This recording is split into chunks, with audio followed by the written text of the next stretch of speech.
stare as if we were both quite insane. Someday my name and hers are going to be the same.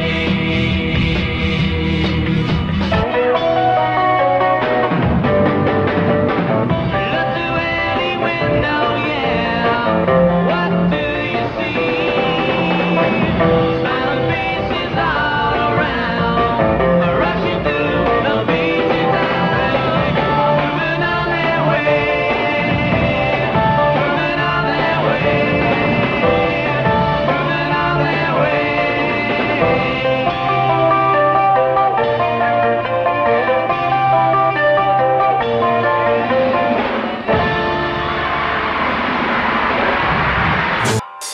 Horses chasing, 'cause they're racing so near, so far.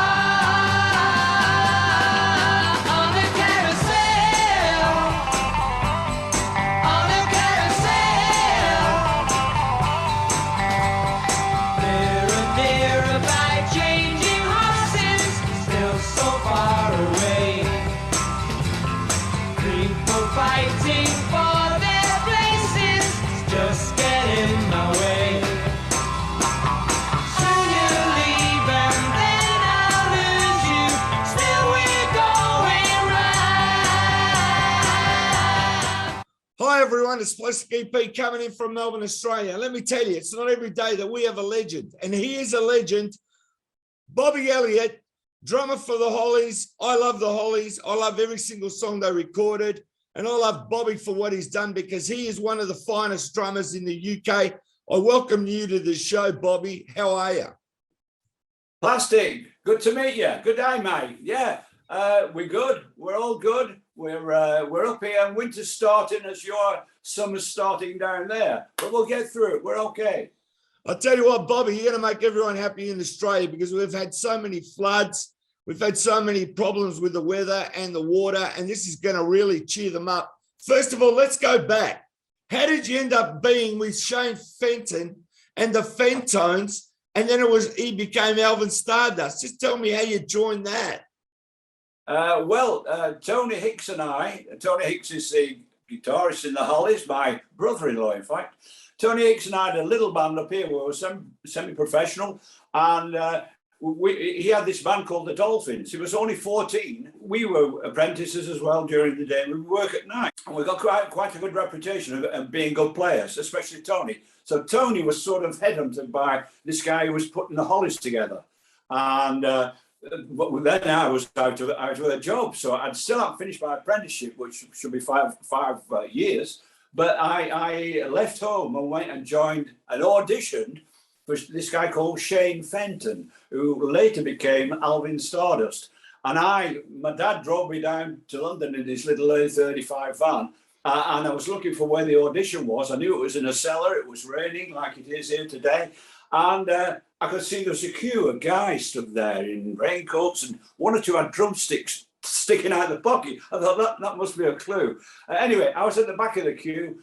I got the gig, but I later found out that Keith Moon was in that queue, and I think, yeah, there are a couple of other quite big names as well. Anyway, I got the gig. I was with Shane and the Fentones for a few months, and then I moved on over onto the Hollies drum stool, and we're making hits. We're in Abbey Road, knocking them out like crazy. That's unbelievable. Now tell me how you got into the Hollies from there. It's amazing. Well, they knew I could play a bit, and Tony and I obviously had worked together before in the Dolphins, and the guy who played drums with the Hollies at the time just sort of drove the van, and he wasn't really interested in playing much, Don. So I just moved over and took over, and everything was fine. What was the first hit, Bobby, that you played on in October 1963? From there, what was the first song? The first one was a song called Stay. It was a cover of a Maurice Williams song. And we knocked that off in a couple of minutes in number 3 studio, Abbey Road. And in those days, as I said, we used to record on 1/4-inch tape. There was no room for overdubbing. It was a case of red light on, record, next, what you got next? And it was just a production line, really. Now, I got to ask you, Bobby, which is the song, right, that made the girls, that you turned on all the girls and everyone just went crazy like the Beatles for the Hollies? Which one was it? All of them. Oh, no, our plan in those days, you played theatres and dance halls and whatever. And our plan, as every band I think would dream, was to get the girls excited. So we'd lay into everything. We'd sort of play loud as we could, and Clarky and Graham Nash would be dancing about and taunting the girls on the front there. It was just wild. Everything was pretty wild, screaming. We didn't have, in those days, you didn't really have much of a PA system, so all we could hear was the hum of the band. And all we could hear was the screaming of the girls, and it was a bit scary at times. You know, we wanted them to listen. You know, we play music here, but it was fun. When you were playing live to the girls, like the Beatles, which is the song that the girls went nuts over when you were playing in '63? Well, you had to, in those days, sometimes you were on with other bands. On the big package tours, we'd be out with the Dave Clark Five and the Kinks. The Kinks had just started. They hadn't even made a first record. And they used to play You Really Got Me on stage. And we were really interested in that song. And because their managers saw that Graham Nash and me and Tony Hicks were listening to the song when they were on stage, their ears pricked up and they had them in the studio a couple of days later recording it with Bobby Graham on drums, some session guys. I think Jimmy Page might be on guitar as well.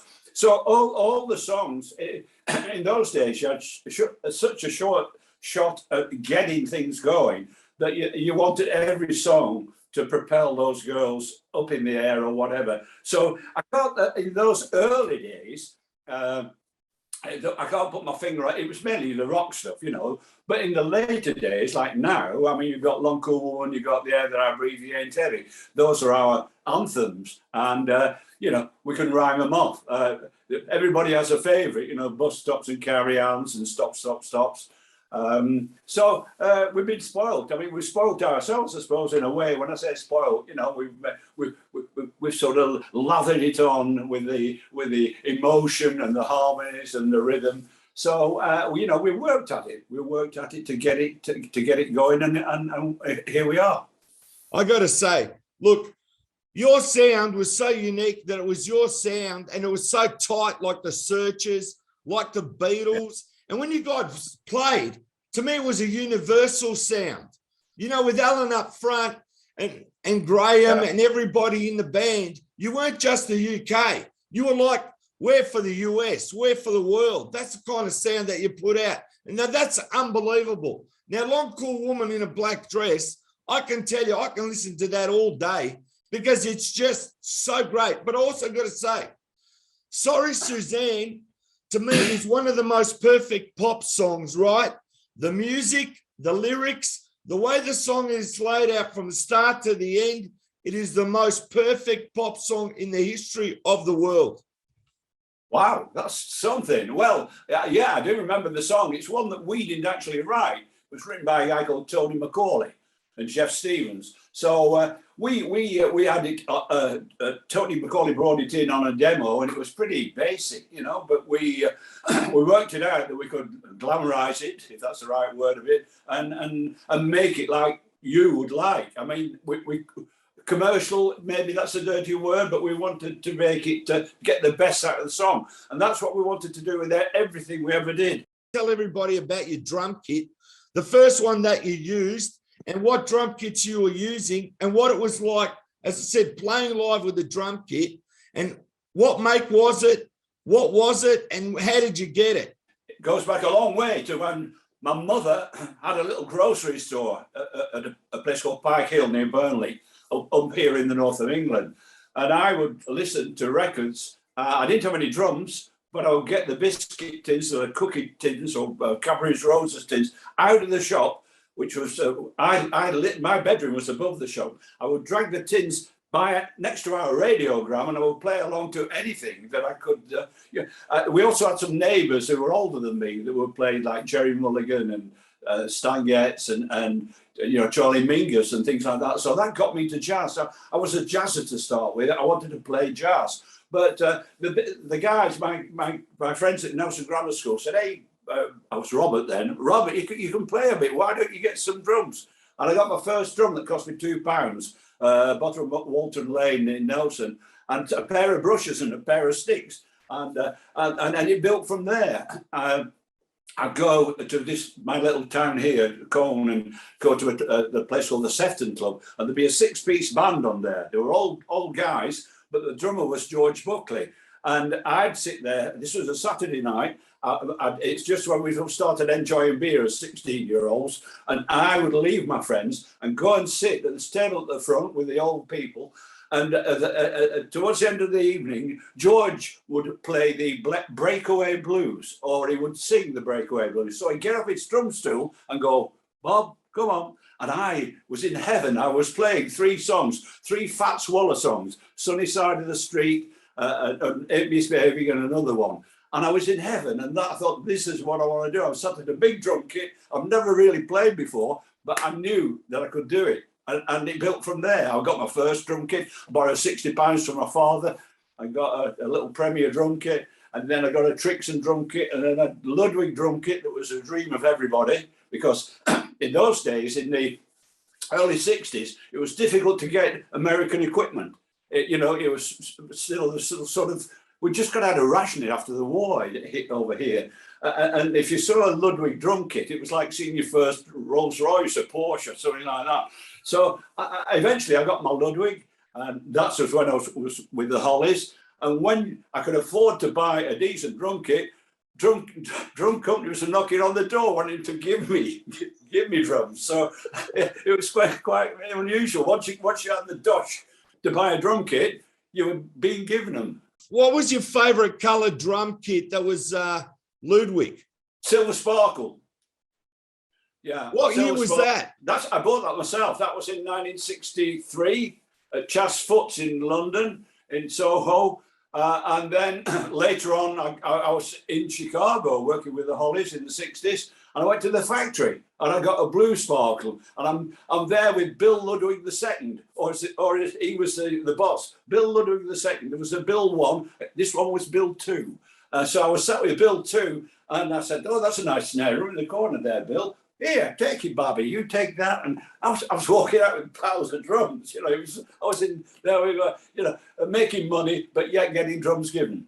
Now that's amazing. Look, we got to ask you about Paul, John, and Ringo and George. Who did you become closest with, or how did you first, let's say, get in contact with the Beatles? Was it playing with them, like in other words, supporting them at any point, or how did the Hollies get in touch with the Beatles in the 60s? I first saw Ringo performing at Butlins. He was with Rory Stowe and the Hurricanes.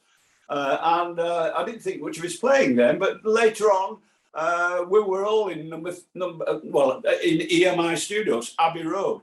And there are 3 studios there. So we'd be number 2 or number 3, and they'd be across the corridor. And Paul would come in and play songs to us.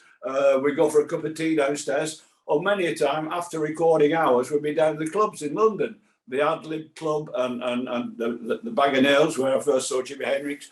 So it was like, it was taken for granted. You're all in the same game. You rubbed shoulders, you had a cup of tea, you had a laugh. And you didn't think much of it, although I knew obviously there was something special with it. I knew that with the first couple of records, yeah.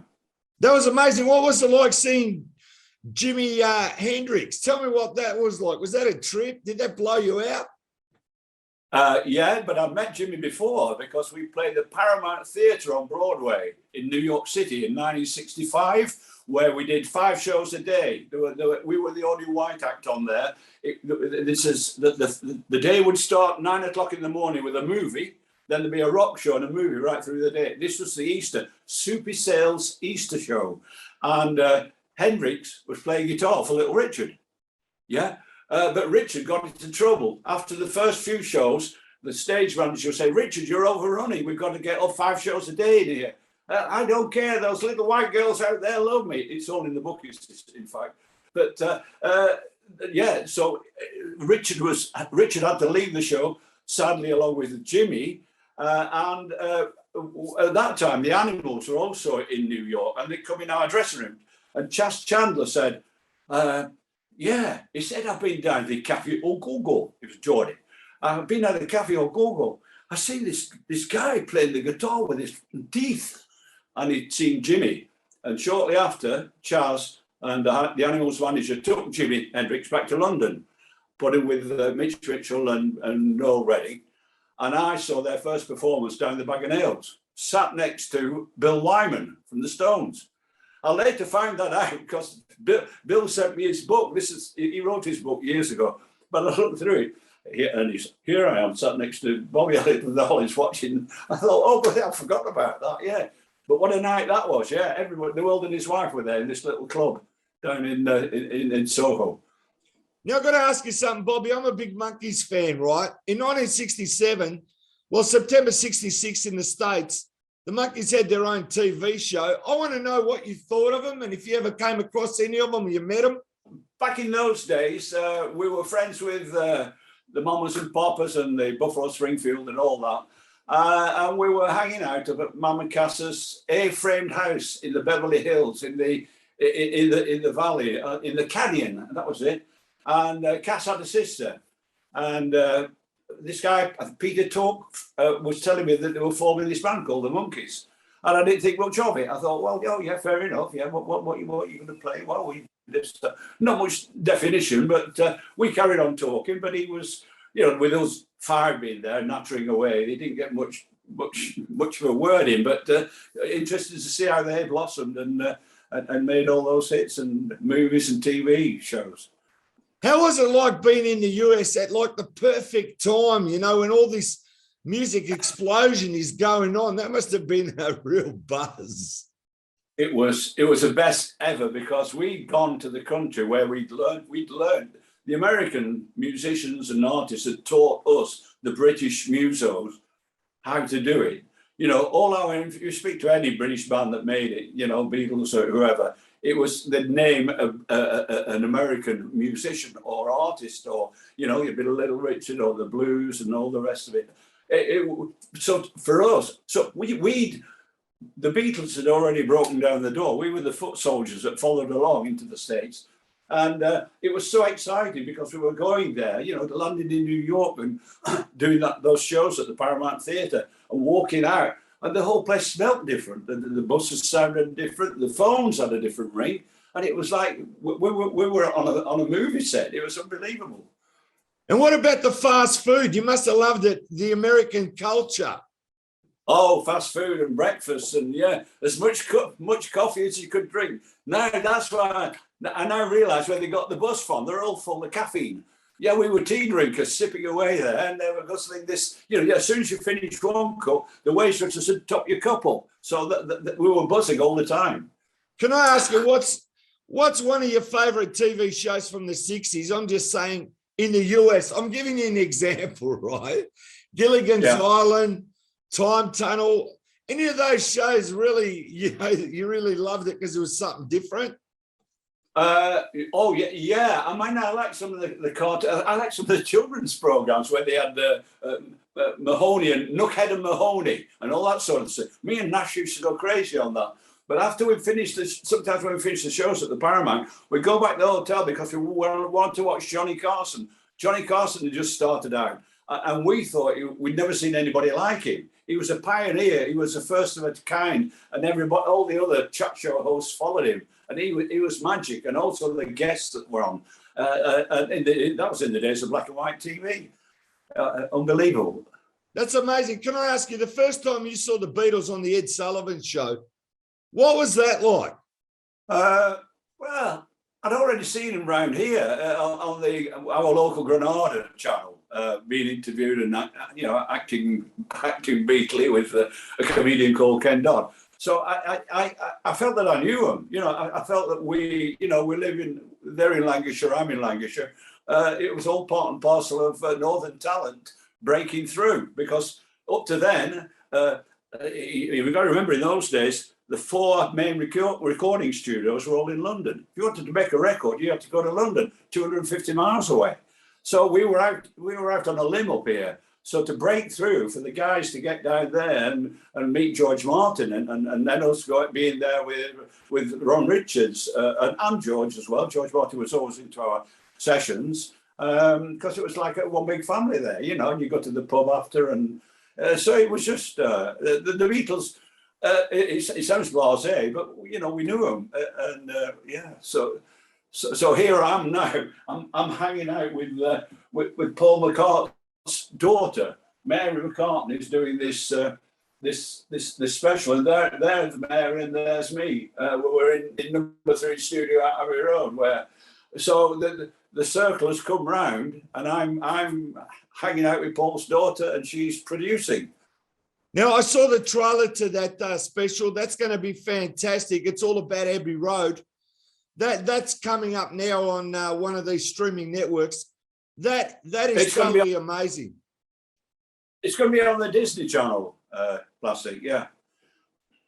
Fantastic. What's it called? If These Walls Could Speak.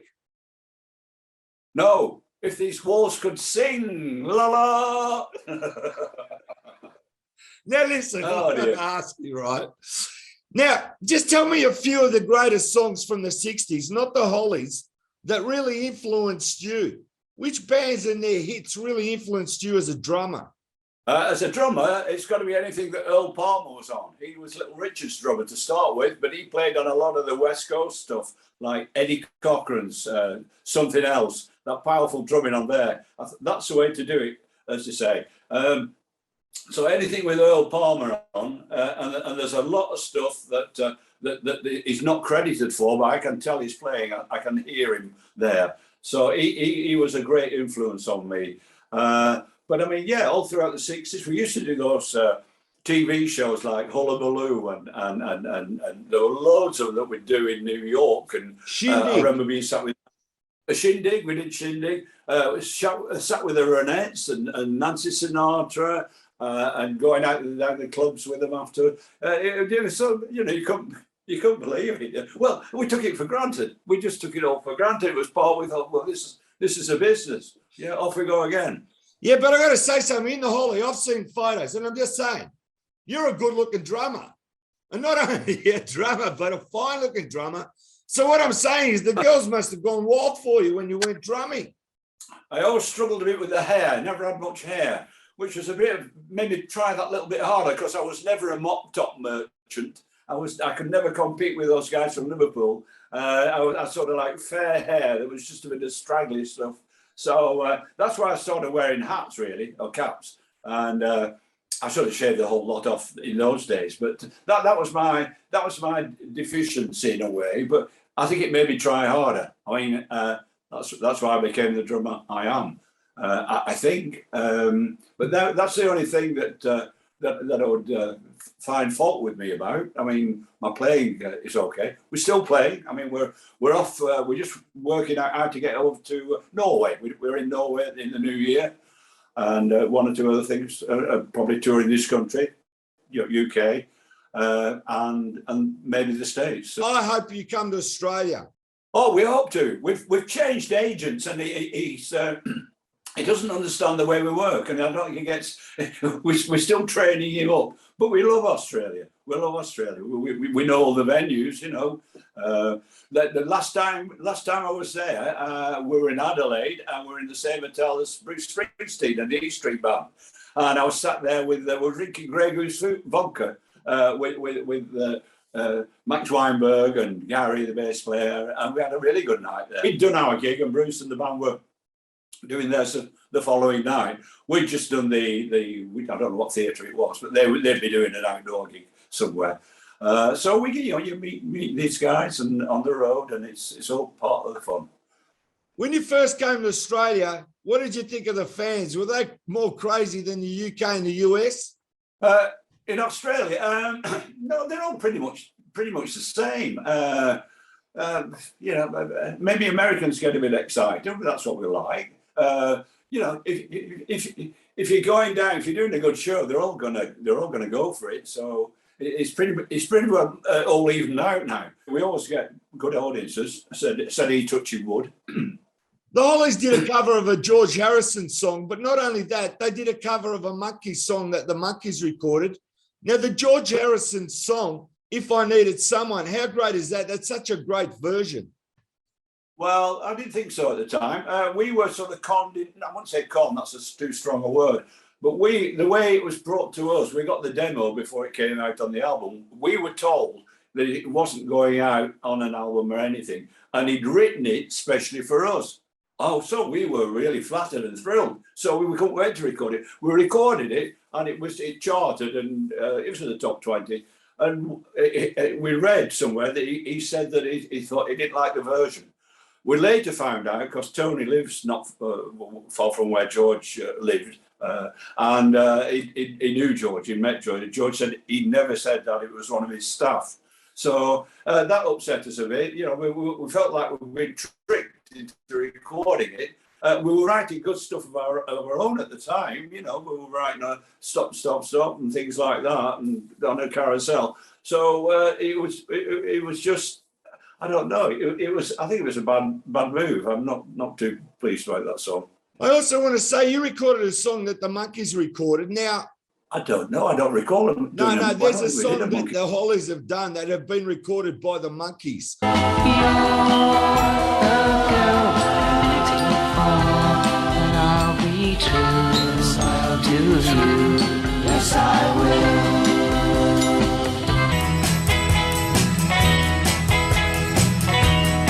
I'll be true to you, yes I will.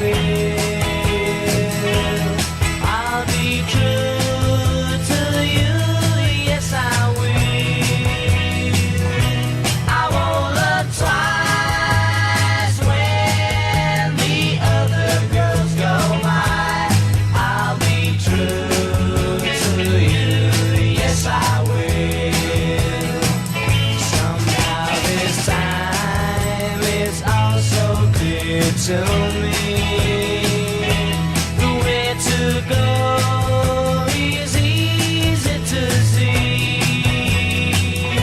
My heart is sure you're the girl I waited for. I'll be true to you, yes I will. Yes I will. I used to said that every girl's the same, and love was just a game for having fun. But when I looked at you, I knew that I was wrong, and that I really could belong to only one. I'll be true to you, yes I will.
I want to tell everybody about your fantastic book. And let me tell you, Bobby, it's selling crazy all over the world. It's one of the biggest worldwide books out there. And it's called, that's it, hold it up for everybody.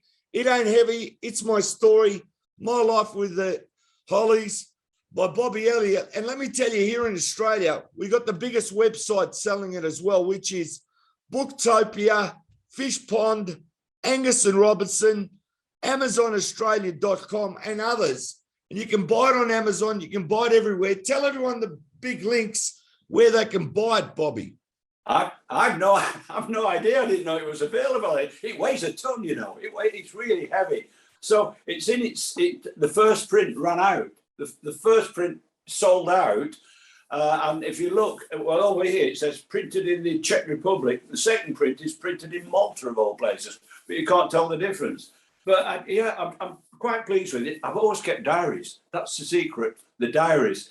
Since I was a kid, we talked about buying me, you know, playing on the biscuit tins. I was keeping diaries then because my father did. My father had a business. He was a cabinet maker and French polisher, and he noted everything down. So young Robert, me, Bobby, would do the same thing. And as the years went by, the diary's got bigger. I don't know what it is at the moment, but everything's in the diary. So that was a great help for me writing the book because I've got all the dates and everything correct.